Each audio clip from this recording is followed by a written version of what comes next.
Hi guys, one of the fundamental problems previously with Boris Johnson's government, which could also be laid at the door of Rishi Sunak's administration, is the complete disconnect from the lives, the struggles and the problems ordinary people face.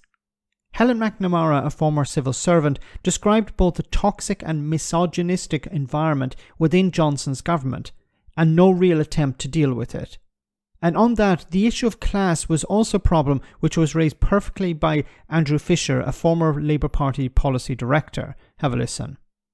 Actually, something I didn't get to in that my introduction, but I read and thought a lot about was Helen McNamara also talked about the fact about education, that lots of people in the civil servants in government didn't send their kids to state schools. So they didn't necessarily understand that either, what was going on. I mean, it's not just about women, is it, Andrew? It's also about having diverse viewpoints, huh? I think it's about class. This is a bunch of privately educated men, and, who come from a particular class background, and, social care didn't matter to them. We saw that with the evidence both from Helen McNamara today and from Dominic Cummings yesterday, so areas of working class jobs that are predominantly filled by women didn't matter. And that's a combination of class and misogyny, that those things weren't counted. But actually the culture, the way that politics was talked about, just to me didn't... I'm not saying there weren't flashpoints where people swore occasionally. When you work in a high-pressure political environment, they do.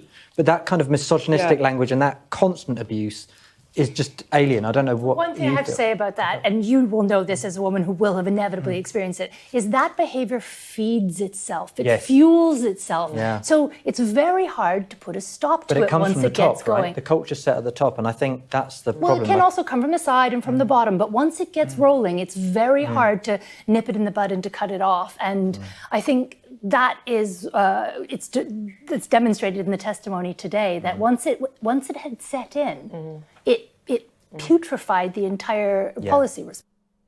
Of course it did. The fish rots from the head down. So if you have somebody like Boris Johnson in charge, of course the people around him are going to emulate his behaviour. And if you have, as was pointed out here, a class separation between government and the general public, or the people who are on the front line of the pandemic, as was pointed out, people in the care sector, generally women, people in catering, generally women, nurses, generally women, so cleaners, generally women. If these are the ones who are on the front line and they're being completely ignored for both misogynistic reasons and for overclass, then this is a fundamental problem within government. Like the fact that you have people who are so disconnected making the decisions for ordinary people. We saw it with Partygate.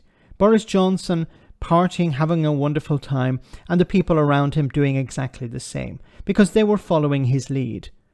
They believe, well, if Boris Johnson's not going to get punished, then we're not going to get punished either because we're dancing right next to him. He's going to protect us. And if he's saying to do it, well, then we have to go along with it. No one wanted to be the black sheep. No one wanted to be the odd one out. No one wanted to stand up and say, actually, we're doing something wrong here. I don't know whether it was the people believed in Boris Johnson, they were supporters of Boris Johnson, or they just went along with it.